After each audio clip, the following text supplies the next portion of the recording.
this is all wrong, I shouldn't be up here. I should be back in school on the other side of the ocean. Yet you all come to us young people for hope. How dare you? Boring. Boring. Boring. Boring. You got to work. Don't tell us what we're going to feel. We're trying to solve a problem. Don't tell us what we're going to feel. I'm not telling you. Because you're in no position to dictate that. That's exactly what you're doing. You're in no position to dictate what we're going to feel.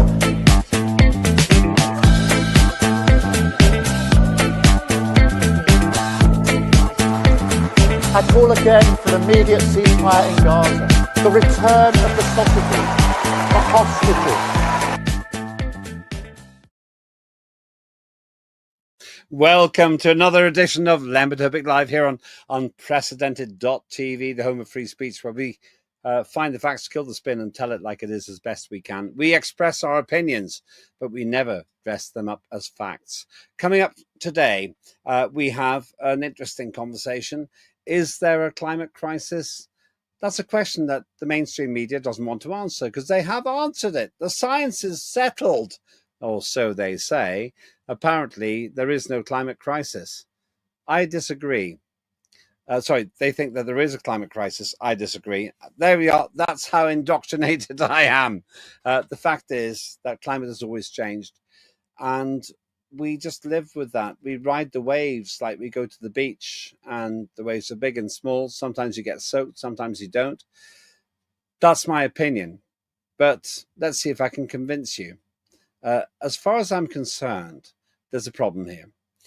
The mainstream media and politicians who know pretty much nothing about the science of climate all tell you that we have to reduce carbon dioxide emissions by the human race to save the planet. But actually, only 5% of all the carbon dioxide emissions that happen every year are from human beings. 95%, maybe even 97%, comes from nature. If the human race didn't exist tomorrow, you would make almost no difference to the amount of CO2 which is emitted. So what's going on? Am I wrong? Well, let's find out by talking to somebody who knows quite a lot about this. This is Harry Wilkinson from the Global Warming Policy Foundation. Harry, good to see you. Hopefully I haven't been too provocative in my introduction. Tell the audience who you are and what you do. I'm Harry Wilkinson. I'm head of policy at the Global Warming Policy Foundation. We're a climate and energy think tank set up by Nigel Lawson in 2009 because he sensed there was a problem. He thought that climate change was being exaggerated as a problem and that the solutions, the so-called solutions to climate change, were going to do more harm than good. That was his overriding feeling. He wrote a book called An Appeal to Reason, asking that people dealt with the topic of climate change in a rational way. And he got such a big response to that, so many people feeling that he was right about this and encouraging him to take this topic further. So he established the Global Warming Policy Foundation to take a cold, hard look at the facts of climate change. And I've been delighted and honoured to work for the GWPF since 2015. Okay, so the question I've got to ask you is, are you financially incentivized to tell me this? Are you making a lot of money by saying there's no climate emergency? And before you answer, you know very well, I don't think there's a climate emergency, but there will be viewers who will be asking that pecuniary question. That's right. Well, we've always taken the issue of donations very seriously. You know, there are so many lobbyists in politics who just say what they're told to say by their paymasters. But we've actually, at the GWPF, always said that we do not take money from energy interests, fossil fuel interests. And this is a very important principle that we have, that we stick to vigorously, because, you know, the people that fund us are concerned about this problem.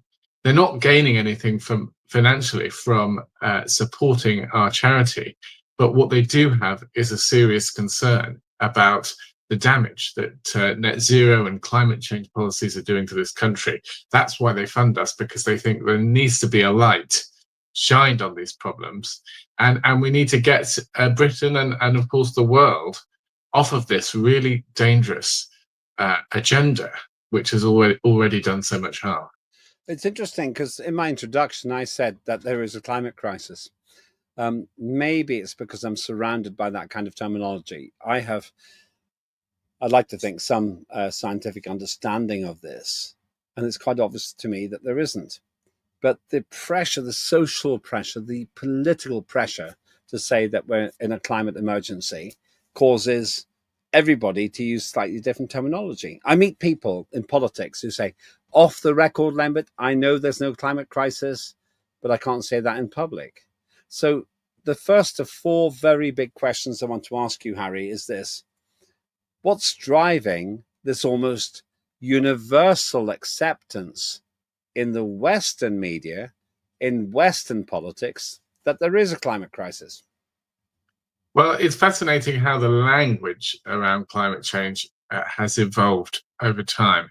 This was a very conscious decision that I remember following when it happened. The Guardian, a newspaper, sort of realized that people weren't You read The Guardian? Does anyone read The Guardian? Well, occasionally I have to check what they're saying, but I don't. I actually say, in your defense, I watch the mainstream media, so you don't have to. So carry on. I'm sorry to interrupt you. I'm just a little bit surprised there. Yeah, and they made an editorial change that they would stop using the term climate change. They would start using the term the climate crisis, the climate emergency, because they just didn't think people were as scared as they thought they should be about climate change. And as soon as they made that decision, the BBC, CNN, and all the mainstream media globally followed. And it was staggering just how quickly that process happened. And suddenly the language had just ramped up another notch. So that was the specific terminology. But the bigger picture here is much broader. We saw at the end of the last century the defeat of the Soviet Union, the end of that great ideological battle that had taken up much of the 20th century. So the traditional socialism had been ideologically defeated, and the left needed a new bandwagon, I think, and the climate change issue provided this perfect cover to create a reason to and ever more increasingly in people's lives. And so this fear they've discovered is a really effective tool in terms of telling people what to do and imposing new regulations, because it's a way of, rather than debating, it's a way of shutting down debate. Because if someone doesn't believe in the climate crisis, they must be a denier, they must be not caring enough about future generations, and so we have all this emotive language that ends up facilitating a less rational approach to the subject. Let's have a look at what Antonio Guterres, a man I don't respect at all, who runs the United Nations and in my view has completely degraded its credibility. Let's see what he says about this.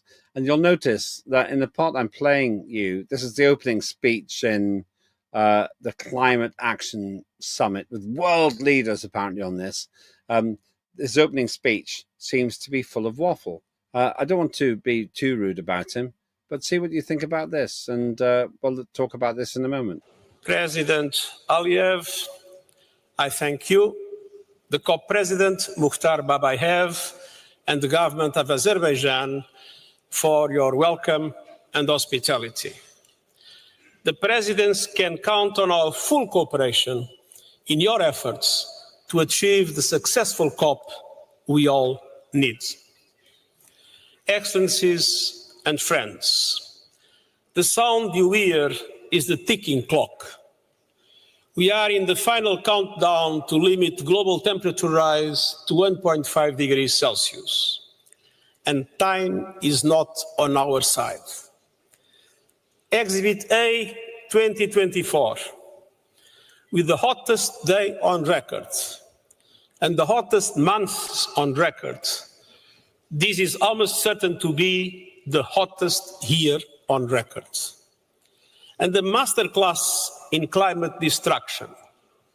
Families running for their lives before the next hurricane strikes. Biodiversity destroyed in sweltering seas. Workers and pilgrims collapsing in insufferable heat.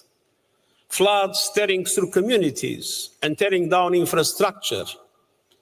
Children going to bed hungry as droughts ravage crops. And all these disasters and more are being supercharged by human-made climate change. Now, I got a problem with that. I think he's talking rubbish, Harry. I don't believe him. I know you've got to be careful because you're representing an organization and I'm not. But all this stuff about ravaging the world and everything else, carbon dioxide is the gas of life. It's actually the fertilizer, airborne fertilizer for plants.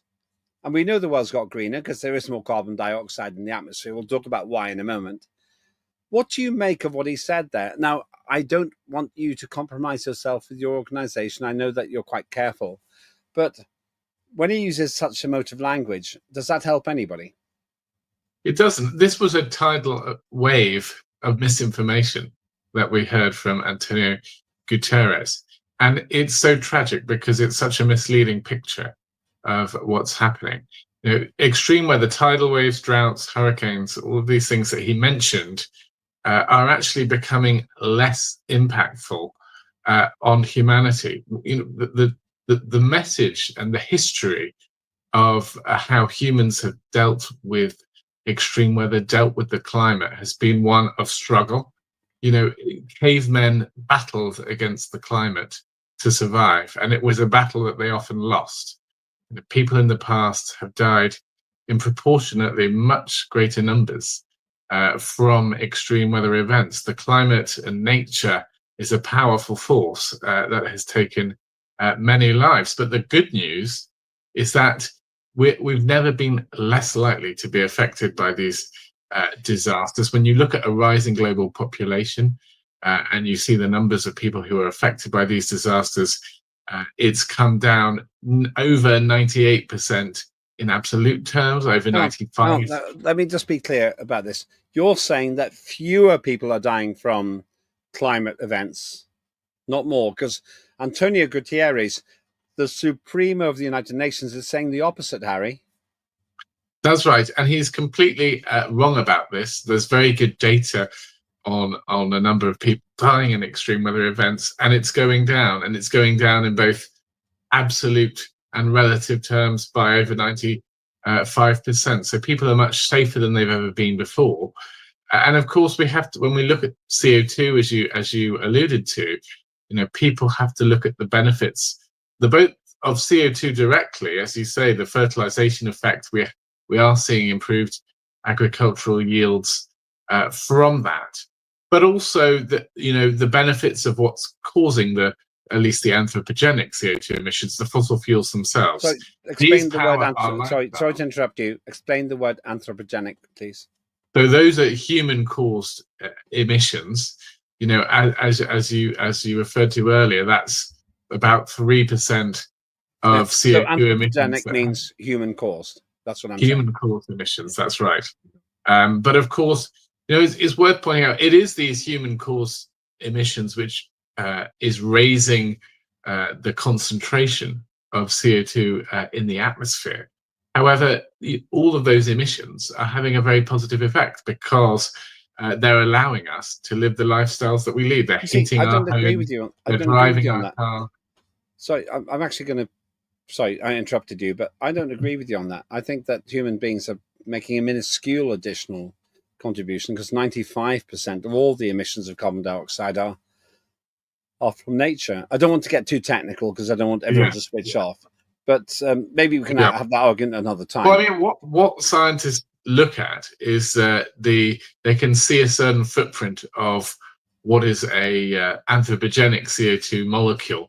Human-caused CO2. Human-caused CO2 molecule in the atmosphere, so that they can see exactly what type of molecules they are. and whether they've come from human sources or natural sources. But that's been challenged now. That's been challenged recently. You probably haven't seen it in the last couple of weeks. There's been some evidence to suggest that that's rubbish. I don't want to have a conversation with you about something that you may not know about, but I'm not convinced because yes, I'm not aware of that. No, I know, and I don't expect you to be. But I mean that is the line that you will get from mainstream scientists, that they're confident that it is human-caused emissions that are driving the increased proportion of CO2 in the atmosphere from 290 parts per million approximately before the industrial era to about 400 parts per million today. But I think the bigger picture here is actually that these impacts haven't been negative. We haven't seen rising numbers of people dying in extreme weather events.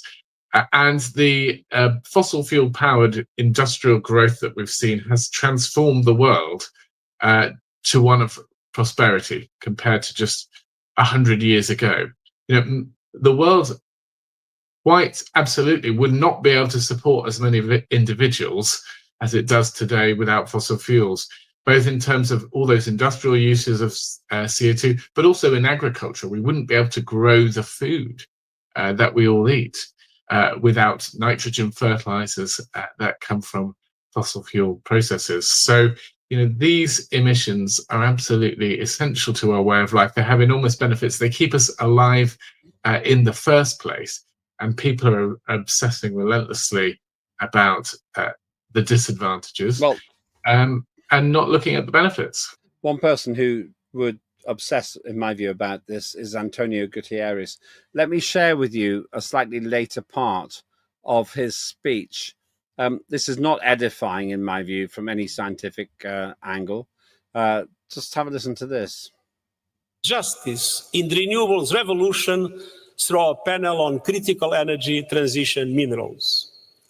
But ultimately, only you can deliver on national ambition and action. Only you can beat the clock on 1.5 degrees. Excellencies, second, you must do more to protect your people from the ravages of the climate crisis. The most vulnerable are being abandoned to climate extremes.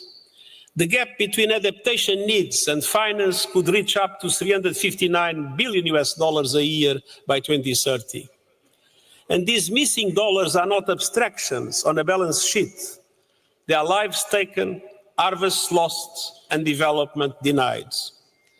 Now more than ever, finance promises must be kept, and developed countries must race the clock to double adaptation finance to at least $40 billion a year by 2025.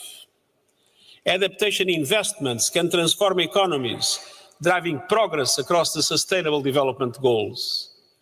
We need countries' new climate action plans to set out adaptation financing needs. And we need every person on Earth to be protected by an alert system by 2027, in line with our early warnings for all initiatives. That sounds to me like a money grab, Harry. Well, it absolutely is. And this kind of moral blackmailing to try and grab more money to UN funds, which don't have a great record in terms of how they've been they don't spent. At all, do they? The billions and billions of pounds that we've spent on international aid, if that had worked, that would be a wonderful thing. But we see much of the world is not as developed as it could be. And actually, often this aid is displacing market activities that would actually enable those countries to escape the poverty trap. So, he wants more of that. He's not set out really the case for how these funds will improve people's lives. But I mean, what I would say is that this obsession with mitigation over adaptation has been a problem. There are things like drought-resistant crops, for example, or just flood defenses.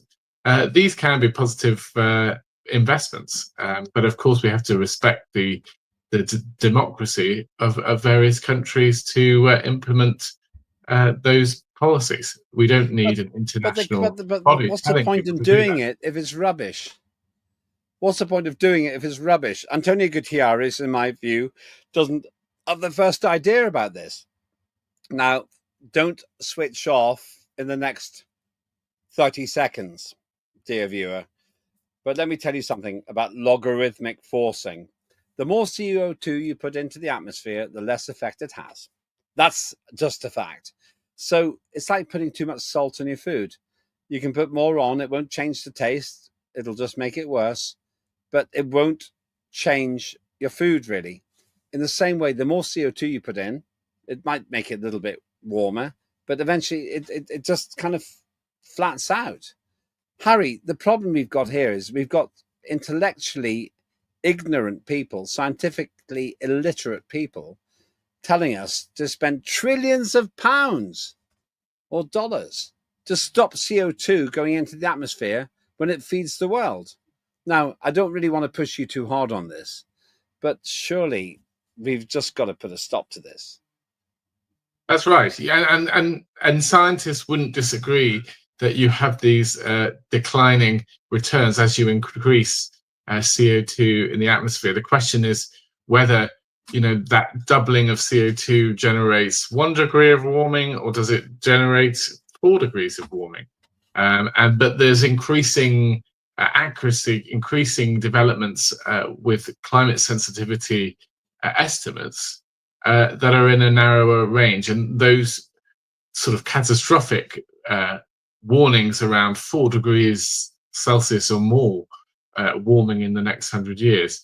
Those are all based off of extraordinary assumptions about increasing coal use, increasing fossil fuel use, projections for fossil fuel consumption that are already totally outside of where things are going at the present moment. So, these worst case scenarios, RCP 8.5 being the most high profile. Explain what RCP 8.5 means. You're using jargon which you and I understand, but just explain it to the viewer. So when the UN presents its forecasts of what might happen because of climate change, it's important to remember these aren't predictions for the future, they are projections. So then they don't have as strong weight as a prediction for the future. And they are based on certain assumptions around how much fossil fuel use there will be, how sensitive the climate will be to this increased CO2 in the atmosphere, and as well as other greenhouse gases.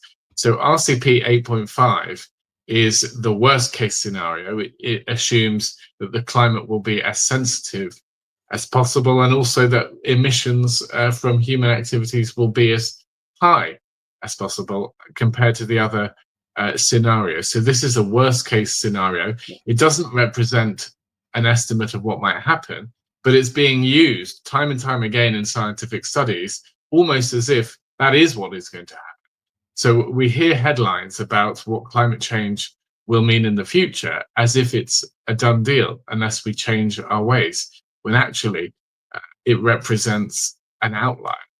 So it's actually the worst case scenario. We're all doomed. It's all going to be horribly wrong. But I believe, Harry, that of 102 climate models, the only 2 that were accurate were the ones which excluded CO2. Once again, I don't want you to get fired. You can say you don't know or you don't agree, but that's what I hear. Well, it certainly seems that the actual observed warming that we've been seeing is running along the bottom of the range of estimates that have been produced for climate change going forwards. And certainly if you go back to 1990 and look at the projections, what they thought would happen at that point, you can see that warming hasn't been as much as was predicted. So that should give us at least an inkling that some of these models are running too hot in terms of their predictions for the future.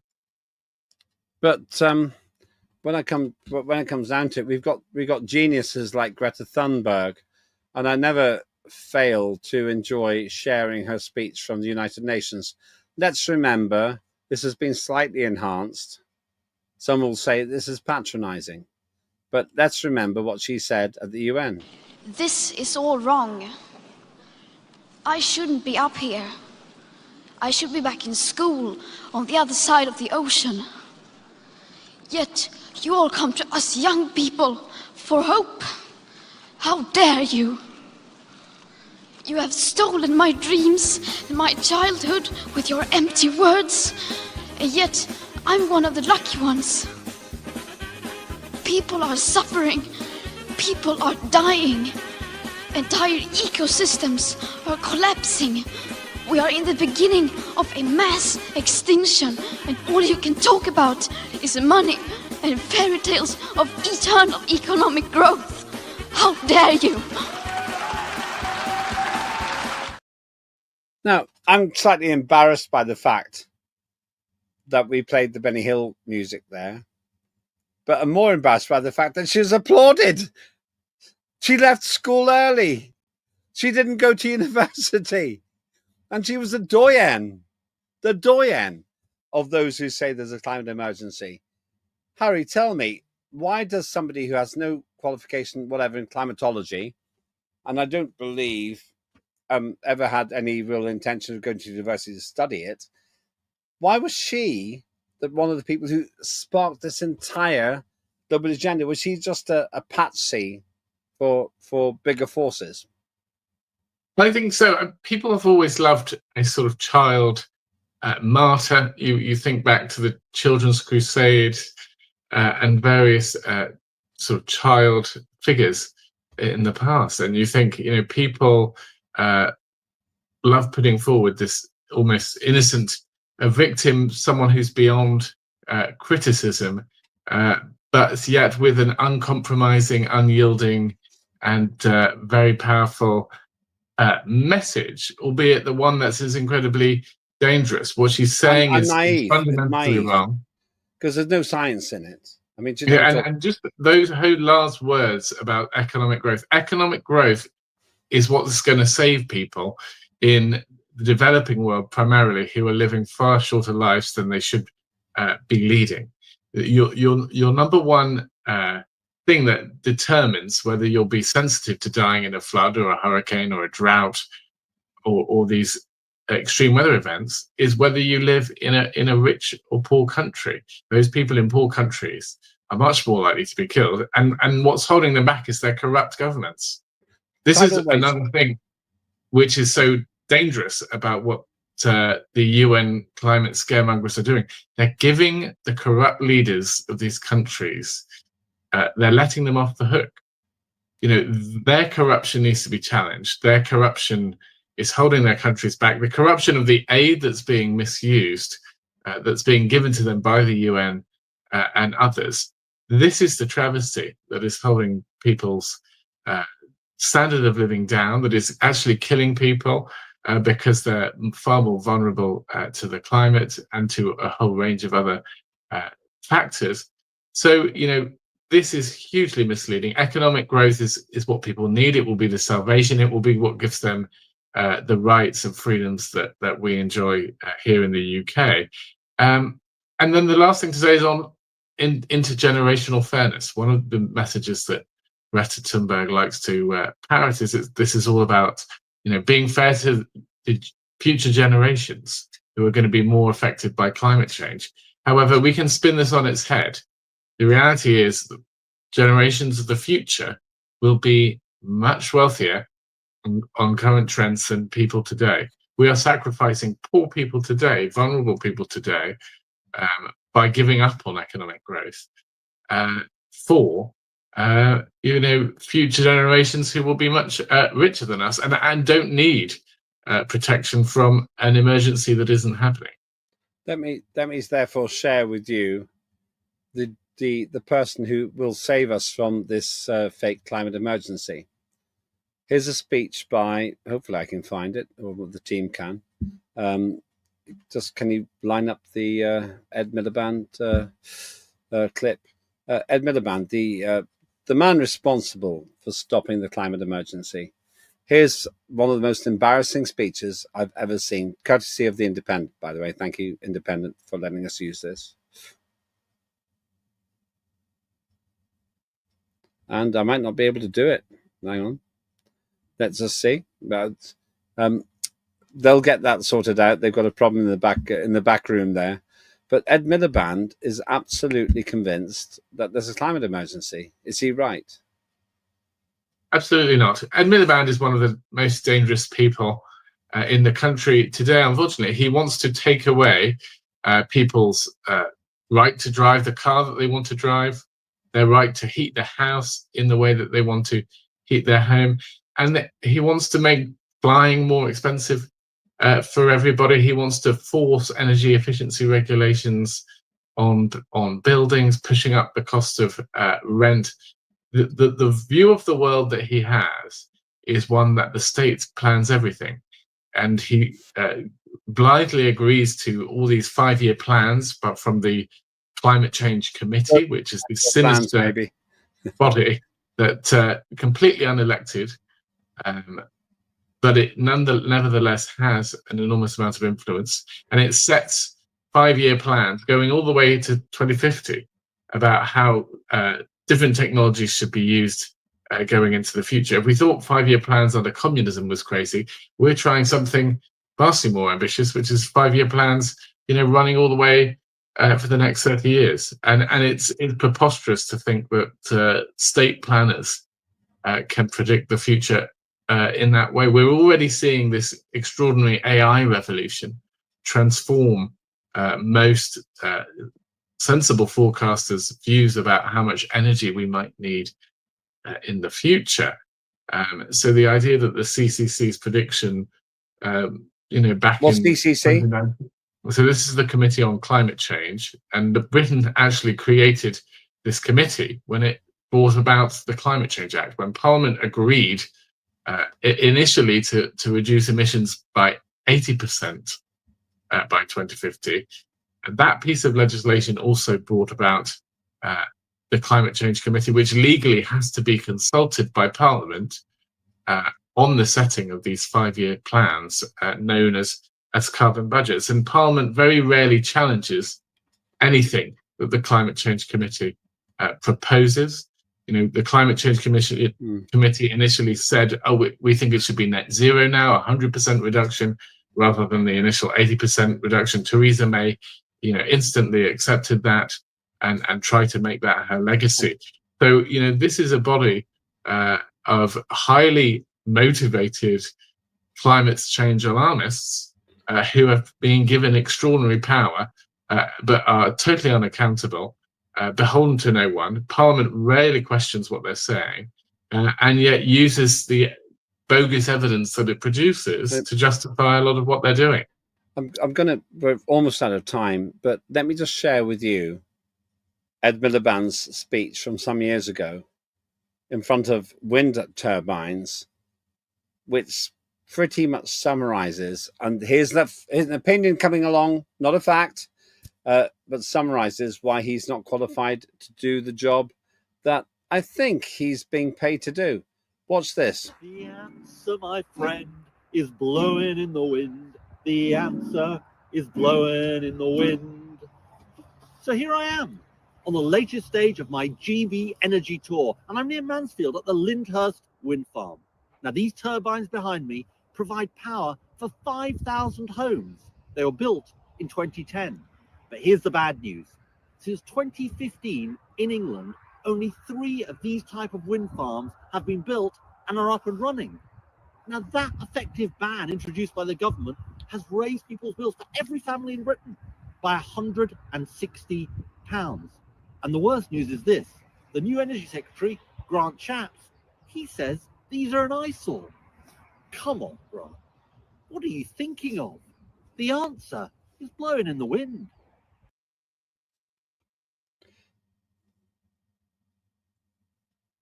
I'm embarrassed. That's one of our governments. He works for us. He's one of our servants, Harry. Well, the answer is literally blowing in the wind. It's the most expensive power that we have. That and solar. I've got solar panels on my house. And I've been in a long legal dispute with Evergen. I'm going to mention them now because they're not doing their job. I feel ripped off. last word to you, because we've got to shut down the show at some point. What's your advice for people who actually want to know the climate facts? Well, they should try and learn basic physics, which Ed Miliband clearly doesn't understand. Every stage of energy transitions in the past that have yielded higher prosperity have been about moving from less dense sources like just burning wood to coal power, gas power, then nuclear power, where we actually generate more energy with less land in small amount of space, and we get a higher yield on that mass. So, these processes have yielded the far more efficient production of energy. But what's happened with renewables, it's moving backwards. It needs enormous amounts of land. It needs enormous amounts of mining, using fossil fuels, by the way, to get all of these minerals. That's ironic. So ironic. These wind turbines. So it is a step backwards. It's unreliable. The cost estimates that Ed Miliband is using. This is all wrong. I shouldn't be up here. I should be back in school on the other side of the ocean. Yet you all come to us young people for hope. How dare you? Boring. Boring. Boring. Boring. You gotta work. Don't tell us what we're gonna feel. We're trying to solve a problem. Don't tell us what we're gonna feel. I'm not telling you. Because you're in no position to dictate that. Exactly what you're doing. You're in no position to dictate what we're gonna feel.